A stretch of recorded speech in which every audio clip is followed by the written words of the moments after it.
Hello and welcome to another edition of Parent University. Today we're going to be discussing social media awareness and internet safety. I have a panel of experts here with me, and we'll start on my right with Danny Rios from the Aurora Police Department. Thank you, Ron. Yeah, so Danny Rios, Aurora Police School Resource Officer at Still, Fisher, and Granger Middle School.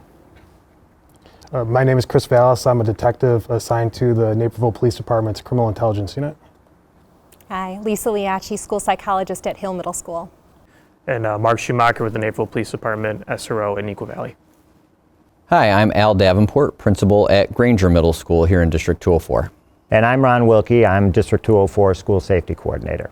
I wanted to read something to underscore the importance of what we're talking about today. This is from a recent U.S. Surgeon General advisory report, and it quotes, "While social media may offer some benefits, there are ample indicators that social media can also pose a risk of harm to the mental health and well-being of children and adolescents." So today we hope to give some resources to parents, talk a little bit about what we're seeing in our schools, and hopefully have you walk away with the ability to have these conversations with your students. For today's session, we are going to be reading a series of questions. We'll ask our panel to chime in with any resources, helpful hints, or any anecdotes they may have to help our parents out as they start to have these conversations with their students. The first question is, what issues involving social media and internet usage are we seeing in area schools? For that one, I'm going to go to Detective Schumacher from Naperville Police Department. So I think issues that we have definitely seen in the high school is cyberbullying, which would be the use of technology to harass, humiliate, or threaten an individual. So examples of this would be sending mean texts, posting inappropriate content, also spreading rumors and gossip about some people, or let's just say posting fight videos. All of that could be considered cyberbullying. We have these issues where people are very good at posting things on social media, but that probably won't be something that they would say to one person's face. It's definitely an issue that we have, and definitely an issue that parents should address.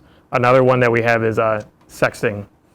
We have a lot of individuals that are posting pictures of themselves, of them being nude, and sending it to either boyfriends, girlfriends, friends, and them thinking that this is going to stay with that one person. It's very important for parents to realize that, to have these conversations, that if a student sends a picture like that, it's probably not going to stay with that person. It's probably going to get sent to other people. And this would go to with not just pictures, anything that you post on social media. It should just be a rule of thumb that it's probably not going to stay with that person, and it could affect, it just could affect you in the long term.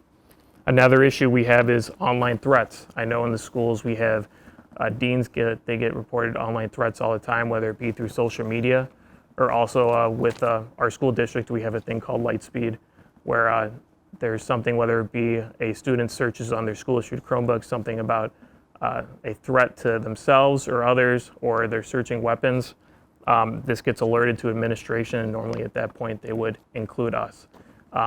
Sometimes that would involve a well-being check on us, and a lot of times we will go check on that student, and there's a very logical explanation for why they searched whatever they did. Other times we show up at the house and a person posted a suicidal comment, and we'll talk to them and they'll say, yeah, actually I'm suicidal, I need some help. And at that point we'll get whatever help they need. Awesome. Thank you. And from a principal's perspective, Al Davenport, what are you seeing in this arena? Sure, thanks, Ron. Yeah, I think a lot of the things that were mentioned are things that we see at the schools. At the middle school level, what I see is just an addiction to the phone and to social media.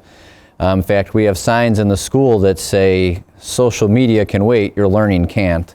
And our students, as we find, just need that constant connection to the phone. And so I think that's just impacting their learning, it's impacting their relationships. So, in addition to all the things that the officer mentioned, just that constant need or fear of being left out is so huge for a middle schooler, and it just dictates, it's their number one priority more than anything else. So for us, it's just trying to help students learn to create that right balance of using social media responsibly, but also knowing when to turn it off. So those are some of the other things that we're dealing with in addition to those things the officer mentioned. Officer Rios, do you have any input? The part I'd say I'd close out with the things that were mentioned is how this affects the students long term.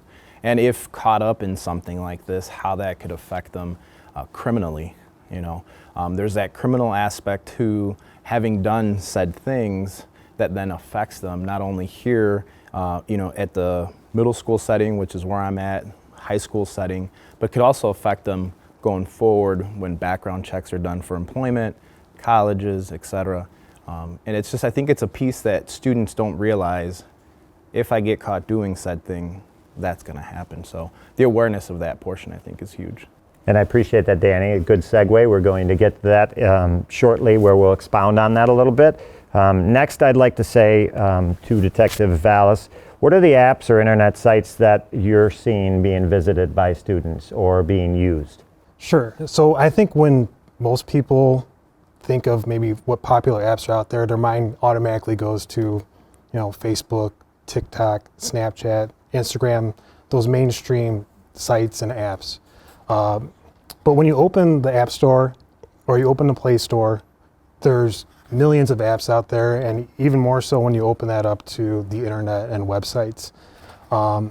And besides their availability, I would say popularity among apps is another thing that changes rapidly, changes quickly. So something that's being used this week may not be as popular next week, or may not even be in use next week. And from my experience, I think parents start to feel overwhelmed by that, and it's a constant struggle with technology. So I would encourage parents not necessarily to focus on what apps may be popular or generally what's out there, but to engage with their child and have a discussion with them, talk to them about what apps their child's actually using, and ask them questions. Let them show you how it works. Let them teach you. And that way you could get more of a direct approach, and you could kind of get a tailored perspective into the kind of social media your child's consuming. That way you're not overwhelmed by everything out there, and you can see what your child's doing. And then I would say, your child really is one of your best resources for this, because as it's been stated, they use these apps or they go to these websites many times a day. So I would encourage parents, engage with your child. Don't necessarily worry about a general perspective what's out there. Find out what your kid is using. I think that open communication is just so important too. I mean, even from a mental health perspective and a relationship building perspective, that have those conversations with your kid, hey, what are you following? Who are you following nowadays? What are you interested in? Why do you follow this person? Why not this person? I kind of liken it to having your kid be a tour guide, in a sense, to that social media, because it is so hard to keep up with what is going on, what's popular now. So the more we can have those conversations with our kids of just, tell me about it, show me what you're into right now, the more comfortable our kids are going to be opening up when we do ask those questions.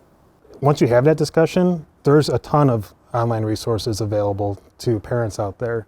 There's a couple that we've gotten good feedback on, one is internetmatters.org, which gives you information about built-in safety features on devices, gives you guides that are app specific. Another one is commonsensemedia.org, which will has a specific area for parents and give you guides based on topic and age. And then of course, we have two sitting here. One of your best resources to learn about what apps are out there are your SROs, your school resource officers. From what I see in my role, I get everything from reports, and that's what I see, but your SROs are dealing with students on a daily basis.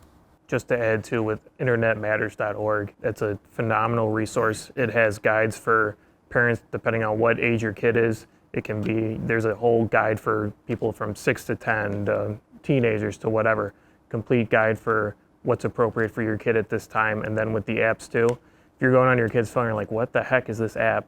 It will tell you exactly what it is, and then you get to decide, do I want this on my kid's phone? Also, it has a link that will show you different parental controls that you can set up on that app. So very good resource. Any more to add, Al? No, I think one of the things that in my internet safety presentations with parents that I try to remind them of is many of these apps that we're talking about, most of them require kids to be at least 13 years old or older to be using that app. And so if you have a student that's 10 years old, for example, and does something inappropriate on that app, they're using that app, they're not 13, then it just becomes a larger conversation. So many of these apps, even though in personal opinion, I think 13 is too young. 13 is the age where most of our students are allowed legally to access these apps. So just being aware of that, and I think Common Sense Media and the other one you referenced are ones that we use a lot too, to just inform ourselves as educators as to kind of what's out there and what kids are using. Excellent. So when we talked a little bit, and Detective Schumacher, you talked about some of the offenses, and we know harassing communications going on, and kind of false personation and sexting. But even more than that, when they are spreading, can you talk a little bit about the actual child pornography charge that comes with receiving that underage content and passing that on or distributing it, which we see a lot, and I don't think that people understand kind of the gravity of that charge when they get a picture and they just start sending it out to numerous friends. Right, and we have these issues where friends, they're sending pictures back and forth and whatnot, and then they send to someone else. What they don't realize is if they took a picture of themselves, they've now manufactured child pornography. If they send it, they're possessing child pornography, and if they send it out, they're distributing child pornography. So technically they committed 3 felonies. So that could have some severe consequences with that too.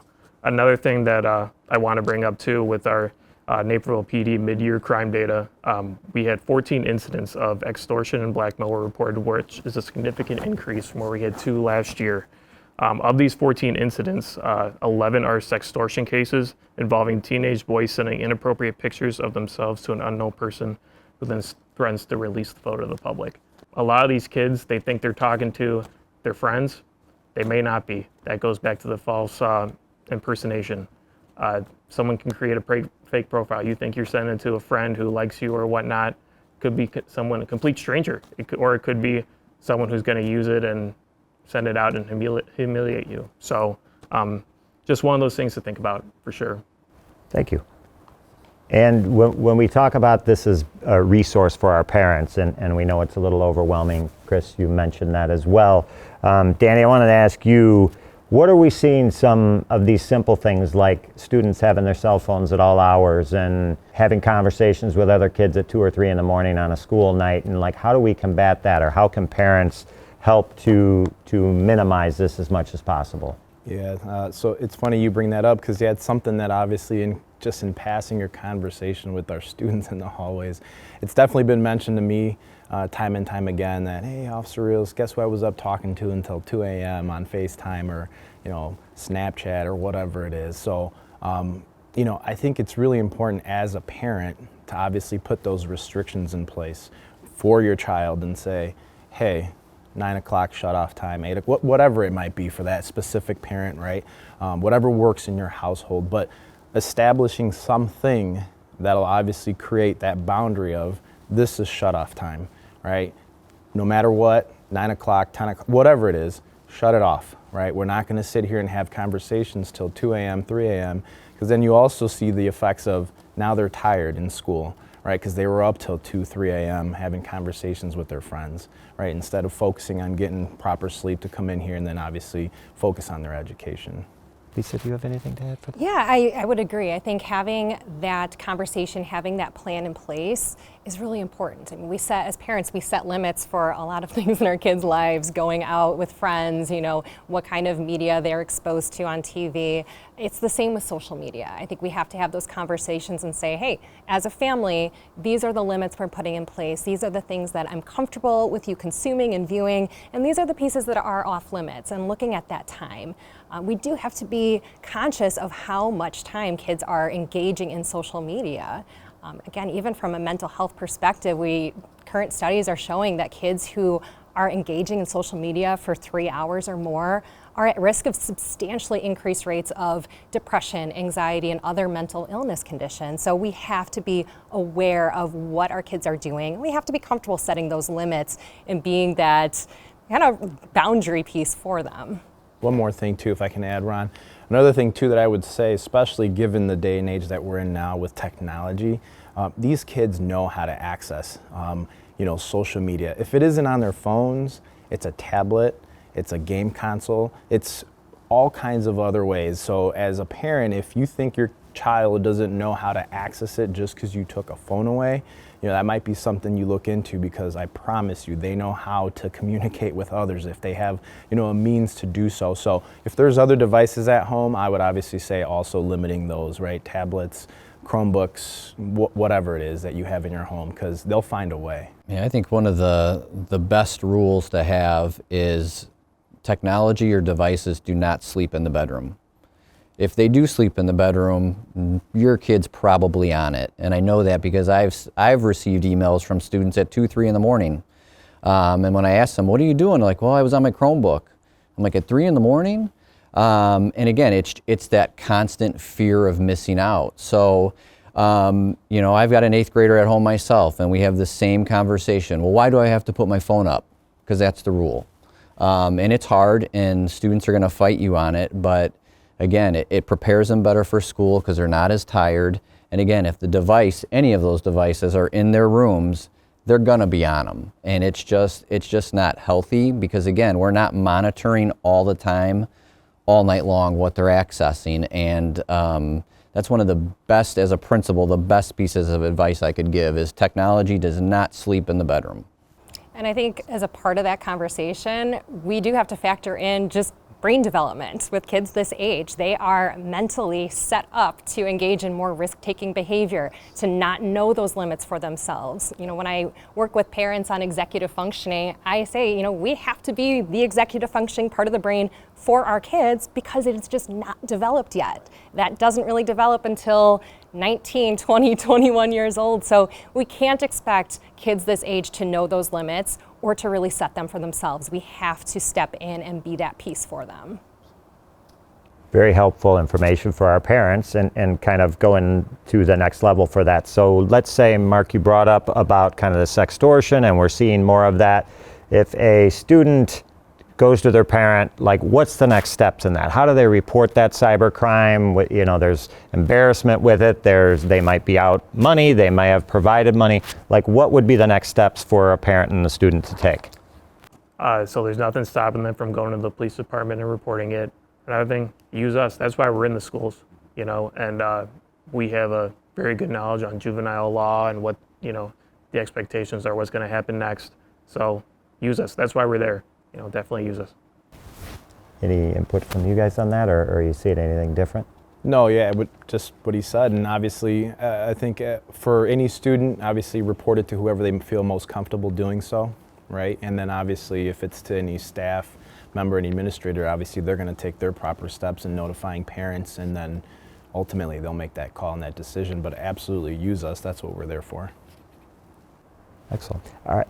Last question is, and we've answered some of this, but I'm going to give Lisa the floor again for a little bit of the mental health angle and what else we have with it, what else we can provide to the parents that are going to watch this for us. Yeah, I think we can recognize that there are some positive pieces to social media, and that nowadays this is how kids engage in talking with friends and being a part of that whole social network. But we just have to understand that limits need to be placed, just like anything, even junk food. We place those limits for our kids. We need to help them understand those limits for themselves. I had talked about brain development at this age.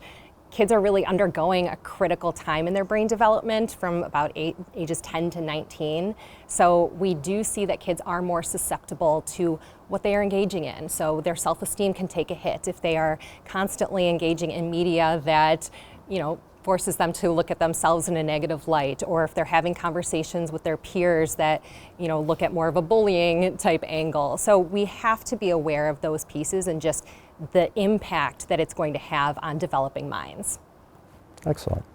Does anybody else have anything else to point out as we wrap up? The only thing I could say is check the phones. If you want to know what is going on in your kid's life, it's on the phone, like you had mentioned. That's where their friends are. That's where they interact. And 99% of the time when I deal with a social media issue with a student, the first time the parent's checking the phone is as a result of that issue. And so many things could probably be avoided and prevented if parents would just scroll through the camera roll, not just the current camera roll, but also recently deleted pictures. And every time I have done that with a parent, every time they have been so surprised at what's on the phone. good kids make bad choices sometimes. So it's not that we're out to get them, it's how do we coach them and teach them to use the technology appropriately, because there are benefits to it. And everything used with like healthy balance, right? In moderation. And Yep. And to go along with that, I mean, there are things that are available to parents to monitor their child's devices. So Apple and Android both have parental controls built in that include things like limiting screen time, monitoring location, or managing the app store. Unfortunately, those aren't always the most intuitive to set up or use. But again, fortunately, there's a lot of resources out there to help parents set that up and use it. Then there's also third-party apps that are available. Now, I wouldn't necessarily recommend anything over the other, and I wouldn't want to, mainly because certain features of certain of these apps fit for some families, they don't fit for other families. So I would encourage parents to do some research, see what's out there and what works for their family. And this is also where it's important to have that dialogue with their child about what apps and websites are they visiting or using, because some of these apps only monitor certain things. So for example, if your child's using Snapchat, but the third-party app you're interested in doesn't monitor Snapchat, you're not getting the benefit from it. So I would look into that, and then going forward, like review the privacy policy for those apps. Go through it, see how your data is stored. If they're sharing or selling your data, then you're probably not going to get the benefit you're looking for from it. so for some follow-up resources, I know all of our websites for our police partners have information about internet safety presentations and resources, many of what we discussed here, but also more if you'd like to visit those as well. And I'd like to leave you with one more closing statement from that Surgeon General Advisory Panel. This is fairly general, but it's good to close on this. And it says, students should adopt healthy practices such as limiting time on platforms, blocking unwanted content, being cognizant of sharing personal information, and telling an adult or an authority if they or a friend need help or see harassment or abuse on social media. So I think all of those things were encompassed in our conversation today and hopefully helpful to you. Thank you.